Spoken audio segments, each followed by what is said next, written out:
Ouvre grand tes oreilles, on t'emmène en Saône-et-Loire.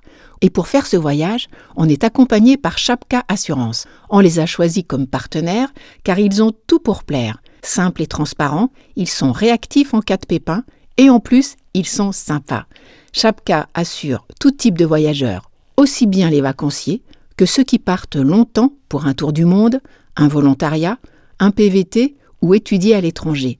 On les remercie vraiment pour leur soutien. AR Magazine Voyageur, la bande son, un aller-retour du papier à l'oreille, des bonus, des rencontres, des reportages, un regard libre sur le voyage. Bienvenue à toi, amateur de voyage, aux antipodes comme au coin de la rue. Je suis Sandrine Mercier, rédactrice en chef de AR Magazine Voyageur, et tous les mois, on te fait entrer dans les coulisses de notre trimestriel. On t'emmène en Saône-et-Loire, où tu vas tâter de la charolaise, boire de la cervoise, comme tes ancêtres les Gaulois, pêcher dans le canal du Centre avec Robert Macaire, le roi des gangsters, et bien d'autres choses encore. Aujourd'hui, Michel Fonovich, notre grand reporter, a dans son sac un calepin, bien sûr, sans quoi un reporter n'est pas grand-chose, mais aussi un micro pour capturer quelques rencontres. Avec Jérémy Suiker, notre photographe, ils forment un duo de choc. Mâcon-Locher TGV, ici Mâcon-Locher TGV. Assurez-vous de n'avoir rien oublié dans le train. Quand ils sortent du train, à Mâcon-Locher, ils ont une vision assez floue de ce qui les attend. Et c'est tant mieux, car ils aiment l'aventure. Ce reportage a été publié dans le numéro 52, spécial Partir en France, de l'été 2020. Là, on se trouve à Couches. C'est un petit village qui possède un château médiéval, qui s'appelle d'ailleurs le château de Couches. On vient de visiter le château, là. Ici, c'est la Saône-et-Loire. Et là-bas, le gars qui fait des photos, c'est Jérémy Suiker. Du coup, en repartant, on s'est trouvé un spot un champ en fait qui surplombe le château, ce qui permet d'avoir une vue évidemment sur les bâtisses. Et en même temps, ça nous offre un panorama général avec derrière on aperçoit les vignes qui font d'ailleurs partie du domaine. C'est un couple qui a racheté ça il y a une dizaine d'années et madame s'occupe essentiellement du château et monsieur des vignes. Donc du coup c'était intéressant d'avoir les deux dans la photo pour raconter un peu ce projet de couple en fait qu'ils ont. Je fais quelques images. Là je me trouve dans un champ qui vient d'être fauché. C'est, quelque part le fait d'être dans ce champ, ça m'intéresse, ça me permet d'intégrer en premier plan le champ. Ce qui rappelle aussi l'ancrage du château dans un territoire. Le lien est très fort entre les gens de Couches et leur château, qu'ils visitent régulièrement. Le château fait partie vraiment de la vie quotidienne. Donc voilà, on arrive vraiment au bon moment parce que le soleil est là et donc il éclaire à la fois mon premier plan, le champ, le château et derrière ces vignes qui sont un peu vallonnées là, c'est très beau, ça fait un peu carte postale et c'est dans la boîte. L'aventure continue au bord du canal du Centre, qui relie la Saône à la Loire, avec une rencontre au hasard comme on les aime. Moi je fais plus de 300 jours à la pêche. Je suis en retraite. 36 ans. 36 ans de travail, 36 ans de retraite maintenant. Ça c'est comme ça. La retraite ? Oui. Ah ouais.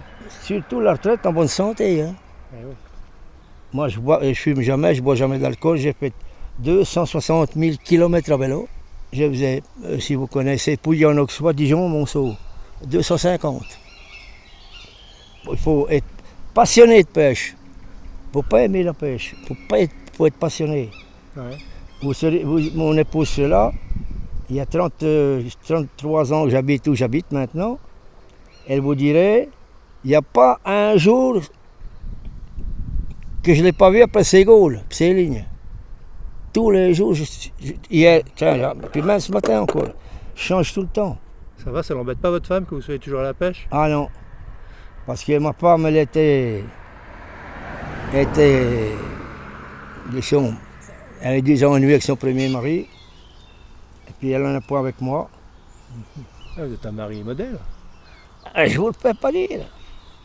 C'est pour ça que mon épouse, elle était mal tombée, et puis bien après. J'aime tout le monde, aussi. Non, mais là, c'est un département qui a le plus de flotte pour les pêcheurs. Il y a le canal qui fait 112 km, il y a la Roue, la Grône, la Conce, dans la Seille, un affluent de la Saône. Ah ben moi, si je vais dans la Roue ou dans la Grône, là, je prends 500 poissons dans l'après-midi. 505 poissons. Le record Qu'est-ce du que vous monde. en faites des poissons? Ah, Vous les je- relâchez à chaque fois? Oui, parce que tous les gens à qui je les donnais sont morts. Parce que j'avais 22 clients pendant un moment quand je travaillais à la centrale. Vous l'avez peut-être vu la centrale, non? Non, Vous l'avez pas pas vu encore. là-bas. Si vous suivez, Ouais. vous allez où après? Tiens. Là, on va à Monceau, là, Ça, tout c'est ce simplement. que c'est ça? Un chat. Ouais. Ah, c'est un chat. Oui. Tu vois, rien que la touche, je sais que c'est un chat. Si je prends ça, c'est qu'il n'y a pas de gardon. Parce que ça peut fuir les autres. Ça peut fuir le poisson blanc. Est-ce que lui, il chasse le poisson? Il les bouffe? Ah ben non, mais l'autre poisson, il n'aime pas. Alors là, parce que j'ai l'autopsie, vous n'avez jamais vu une autopsie de poisson, vous, les gars? Il faut que je trouve ce qu'il faut. Tu vois, je n'étais même pas prêt encore quand vous êtes venu. Ah, vous allez assister à... Les gardons, ils l'ont là, l'hameçon. Mais eux, là, ils l'ont dans le fond du... ils l'ont dans le ventre, hein, même. Comme dit l'autre, il n'y a qu'à pas mordre, hein. Tu vois, l'hameçon est parti. Bon, ben, merci Robert. Comment? Robert Macaire. T'as connu le Robert Macaire? Je vois des gangsters.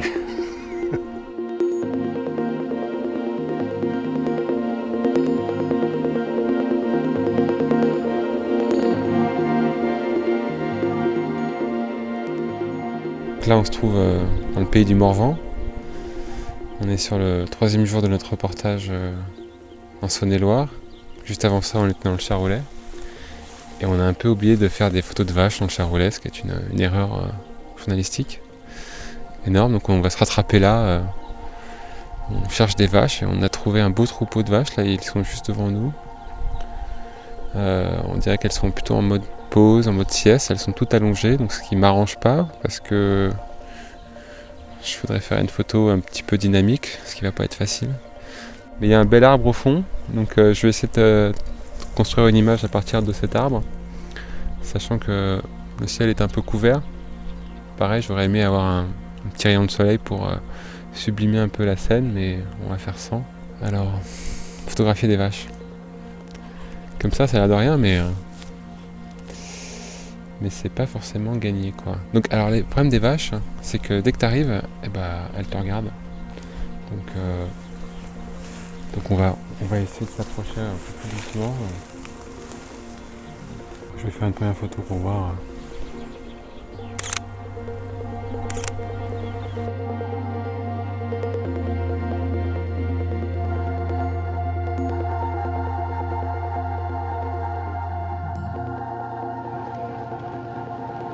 On reste dans le Charolais où broutent de magnifiques charolaises sans penser au lendemain.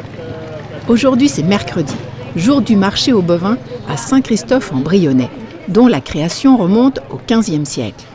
Les éleveurs sont arrivés à l'aube, tous portent une blouse noire, la biaude, et de grandes bottes de caoutchouc. Ils tiennent dans la main un long bâton, comme Gérard Péguet, cet ancien éleveur. Ici, on est dans un pays qu'on appelle le pays de l'embouche. Enfin, c'était traditionnellement un pays de l'embouche. Qu'est-ce que c'est que l'embouche? Alors l'embouche, ça consistait à aller acheter des bovins dans un pays dit naisseur, c'était en général l'Allier ou la Nièvre, et les amener dans notre région, qui est une région où l'herbage sur ce terrain argilo-calcaire est absolument exceptionnel. Et cette herbe, elle est tellement riche en quelque sorte pour le bovin, dont on disait de cette herbe qu'elle était violente. En fin d'année, quand le bovin était déclaré gras, mais gras dans le bon sens du terme, c'est-à-dire bon à manger, le bovin était amené sur ce marché de Saint-Christophe-en-Brionnais pour pouvoir le vendre. Et après, il allait à l'abattoir, quoi.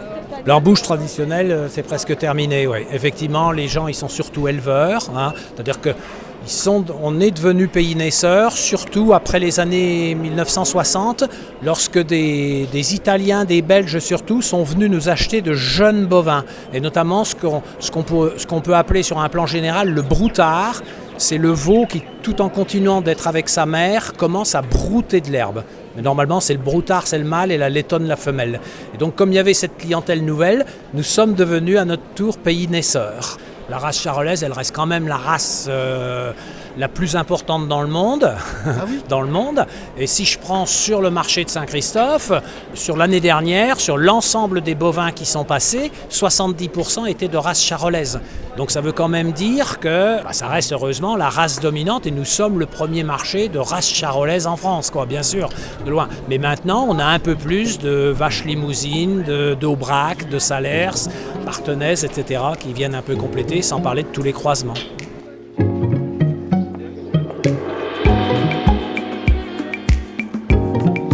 Adieu, Charolaise, ton destin est de finir dans l'assiette.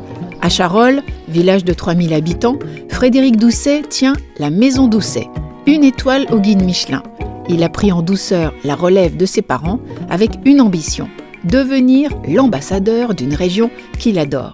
Et naturellement, on trouve au menu de la viande charolaise.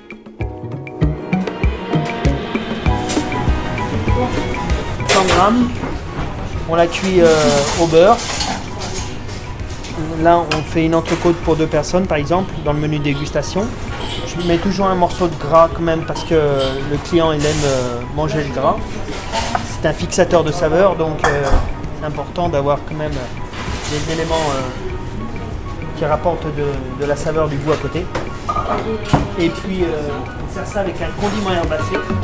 Il y a de l'huile de noix, de l'huile d'olive, de l'oseille, il y a de la pimprenelle, il y a de l'estragon, il y a du lierre terrestre, il y a des orties, pas mal de choses qui viennent un petit peu condimenter la viande. La viande, c'est toute. Nous on travaille avec une boucherie, la boucherie Gessler depuis au moins 25 ans. C'est des gens qui viennent acheter les bêtes à Saint-Christophe-en-Brionnais. Ils sélectionnent les vaches pour nous. C'est des vaches qui ont généralement 4 à 5 ans, qui ont vélé 1 ou 2 fois. Et ils savent vraiment, notre cahier des charges, ils savent ce que l'on attend. On arrive à quelque chose de vraiment tendre, goûteux et bien persillé, et la viande qui se vide de son jus et qui naturellement est sublimée à la cuisson.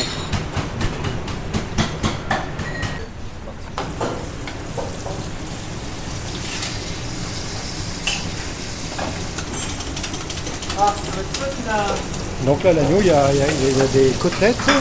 Voilà. Et le morceau à côté, c'est la côte filet, c'est la selle, c'est là, et puis les côtes sont au-dessus, quoi. D'accord. Non, c'est un œuf meurette. Un œuf meurette, une courgette. Et donc ça cuit au beurre, là aussi. Ça cuit au beurre, et donc on le colore. Et là, après, on le cuit à basse température, à 70 degrés. Quelque chose, la cuisson se fait tout doucement. La cuisson se fait tout doucement, et il ne faut pas agresser les chairs. Voilà.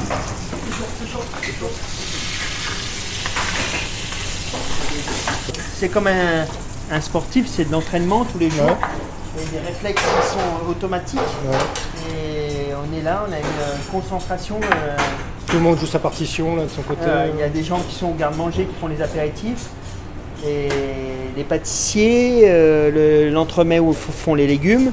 Et puis ici, on fait la viande et le poisson. Et chacun a sa mission, chacun sait de quoi il en est pour effectuer le service. Et c'est un peu militaire, forcément, de respecter des ordres.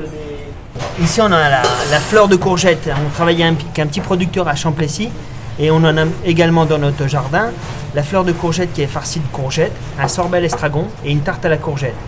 Avec une écume d'estragon qu'on va venir entourer la fleur de courgette pour sublimer ce produit. Et là, voilà, les œufs de mon père. Ah, les fameux voilà. Et c'est un plat qui on trouve la recette de l'œuf en meurette. Le jaune d'œuf est à l'intérieur avec la duxelle de champignons, le lard fumé, l'échalote au vin rouge. le pain. Et on va venir dessus mettre une neige de champignons de Paris. Et à côté de ça, on sert une belle sauce vin rouge, sauce Morette. Alors vous avez le champignon cuit, vous avez le champignon cru. Et ça, c'est un plat qui marche très fort, hein, qui est régional et revisité par la même occasion. Allez, on enlève s'il vous plaît, table 12. Monsieur.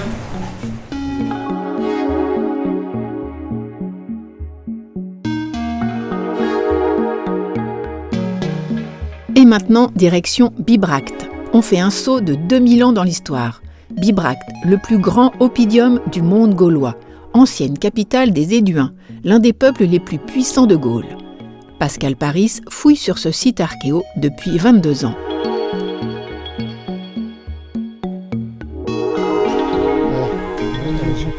« 22 ans sur le site alors. 22e campagne de fouilles qui commence. Et jamais lassé? Bon, jamais, toujours motivé évidemment, puisqu'on fait des choses très différentes. C'est jamais la même chose, l'archéologie, ça reste inattendu, même s'il y a des programmes de fouilles et qu'on a une petite idée de la ville, c'est toujours nouveau, quoi. Il y a jamais, ça se renouvelle tous les ans, quoi. À l'intérieur des bâtiments, c'est pas du tout ce qu'on va trouver.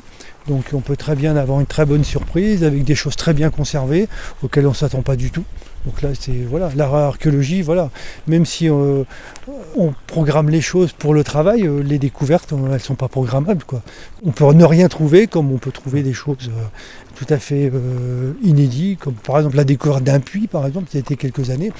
On ne s'attendait pas du tout à trouver une structure aussi importante.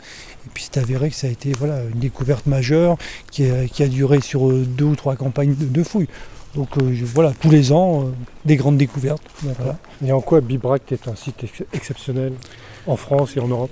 En France parce qu'il est très bien conservé. On a une ville sous la forêt, ville qui a été abandonnée. Donc fatalement, quand on abandonne, tout est resté. Il n'y a pas eu de réaménagement. En plus, c'est une des premières capitales de notre territoire, hein, donc un très gros peuple gaulois qui s'est fédéré à cet endroit-là, qui a construit une grande ville. Et puis ensuite, au niveau de l'Europe, on s'aperçoit que des sites comme Bibracte, on va en trouver dans plusieurs pays européens, nous témoignant que tous ces peuples celtes avaient une certaine unité et une certaine façon de vivre qui était un peu la même dans toute l'Europe, avec les mêmes types de constructions, les mêmes types de villes, les mêmes types de remparts, les mêmes types de mobilier. Au niveau France et européen, on a vraiment un site exceptionnel et puis on a surtout mis les moyens de les étudier. Et quand on parle de nos ancêtres les Gaulois, qu'est-ce que ça vaut cette formule? Je pense qu'elle est toujours valable, hein. On a vraiment un peuple qui a été fédérateur de notre territoire avec une unité qui aujourd'hui persiste, hein. Elle a perduré dans le temps, hein, c'est-à-dire le monde chrétien a repris les limites des territoires gaulois, on a christianisé leur lieu de culte, donc ça veut dire que l'unité de notre pays qui s'est faite il y a plus de 2000 ans, c'était toujours là en fin de compte, hein. Il y a des outils qui ont traversé le temps, qui existent toujours, qui existaient chez les Gaulois. Ils ont inventé le tonneau, par exemple, qu'on utilise toujours. Hein. En fin de compte, c'est quelque chose qui a perduré. Et le tonneau, c'est pratique, ça roule déjà, ce qui est contrairement à l'amphore. Et puis, ça permet peut-être une garde du vin qui est bien meilleure. Donc les Gaulois ont beaucoup appris des Romains, ont beaucoup intégré de techniques. Et est-ce qu'à l'inverse, il y a eu un échange dans l'autre sens avec... Oui, je pense que l'échange vient des deux côtés. C'est-à-dire les Gaulois, les Celtes et les Gaulois ont apporté, savaient par exemple bien détecter les métaux, entre autres, hein, les minerais. Donc ils en extrayaient des métaux, c'était de très bons mineurs. Donc ils ont su très rapidement commercer avec le monde méditerranéen et tirer profit de leurs échanges. Et surtout vivre à la mode romaine, parce qu'ils se sont aperçus que les Romains avaient déjà développé un mode de vie qui était très particulier, hein, donc avec une façon de vivre dans leur maison. Ils avaient des maisons, au moins pour les plus riches et ceux qui avaient les moyens, ils ont des maisons avec des balnéaires, donc avec des bains privatifs, avec des sanitaires, hein, avec des latrines. Hein. Là, ils ont rien inventé, donc rapidement, nos Gaulois se sont romanisés et ont vécu à la mode romaine. Donc je pense qu'il y a eu beaucoup d'échanges. Je pense que les deux peuples ont apporté chacun leur spécificité. Ensuite, on a eu quand même la paix romaine pendant plusieurs siècles, donc ce qui montre qu'effectivement, à un moment donné, les échanges ont permis d'avoir une certaine stabilité sur notre territoire. Dans les sépultures où vous retrouvez, donc la personne avait donc attaché à sa ceinture avec un anneau métallique, donc vous retrouvez l'anneau métallique Et puis à l'intérieur, vous avez tout c'est amalgamé avec le temps. Vous avez le rasoir, la pince à épiler, le miroir ou ce qu'il en reste. Et donc voilà, vous avez vraiment un peuple, voilà. Donc contrairement à ce qu'on veut bien leur faire croire, ce ne sont pas des barbares. Et de toute façon, chez les Celtes, vous avez des gens qui sont en parfait état de santé, c'est-à-dire vous avez des gens qui sont aussi grands que nous, voire plus grands que nous, donc ça veut dire qu'ils sont bien nourris. Donc vous n'avez pas des gens petits, chétifs, comme ça peut le faire à certaines périodes médiévales où il y a des grandes épidémies, il y a des grandes disettes où les gens ne mangent pas. Vous avez des gens qui en règle générale sont très costauds. Donc s'ils sont costauds, c'est qu'ils sont bien nourris. Et s'ils sont bien nourris, c'est qu'il y a une économie. Parce que voilà, ils ne vivent pas en récoltant des champignons, quoi. Ça veut dire qu'il y a une agriculture qui fonctionne. Ça, c'est important. Donc vous avez des gens en bonne santé. Après avoir arpenté le site archéologique de Bibracte, si tu ressens une petite faim, file au resto Le Chaudron, juste à côté du musée, pour un festin gaulois. Cochons et cervoises sont au menu. Vous ne mangez pas avec les mains. Donc là, on mange gaulois, mais on ne mange pas du sanglier. Ça me paraît bizarre. Non, c'est du cochon, domestique. Voilà, parce que les Gaulois connaissaient l'élevage. Comme, voilà, et donc ils avaient tous les animaux qu'on connaît actuellement, mais sous forme d'élevage. Par contre, souvent les animaux étaient petits. On s'est aperçu de ça en étudiant la faune de l'époque. Et les Romains vont amener quoi ? Une forme d'agriculture, et ils vont amener les croisements des races que les Gaulois apparemment ne connaissaient pas. Donc les Gaulois avaient des petits animaux, mais cochons domestiques, moutons, chèvres.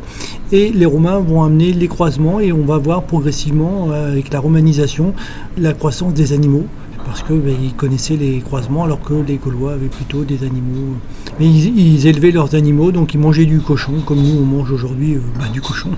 Ils avaient des céréales, ils cultivaient des céréales. Ouais, cultivaient les céréales, oui. Ils avaient, les Gaulois sont les inventeurs de la moissonneuse, en fin de compte, hein, les premières répliques de machines pour faucher. Donc donc ils avaient des outils, ils connaissaient la faux, mais ils ont aussi inventé une sorte de machine de valus, donc machine poussée avec des lames à l'avance pour moissonner. Donc on avait affaire à des vrais agriculteurs, hein, donc pas forcément des guerriers, mais des gens qui connaissaient l'agriculture et qui avaient un mode de vie, on va dire presque comparable au nôtre, hein, en fin de compte. Et ils buvaient quoi alors ? Ils buvaient de la cervoise, donc des bières à partir de céréales, et ils buvaient du vin qui faisait venir du monde méditerranéen.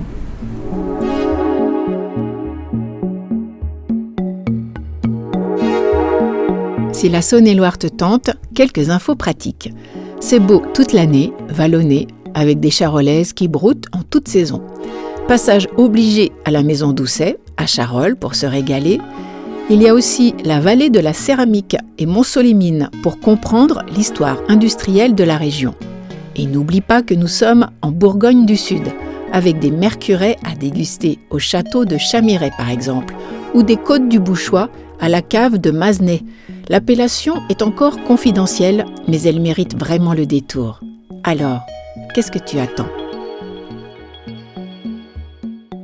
Pour découvrir la Bourgogne du Sud, va sur le site destinationsaôneetloire.fr. Il est très bien fait. Ce reportage a été publié dans le numéro 52 spécial Partir en France de l'été 2020. Un reportage signé Michel Fonovich et Jérémy Swicker pour les photos.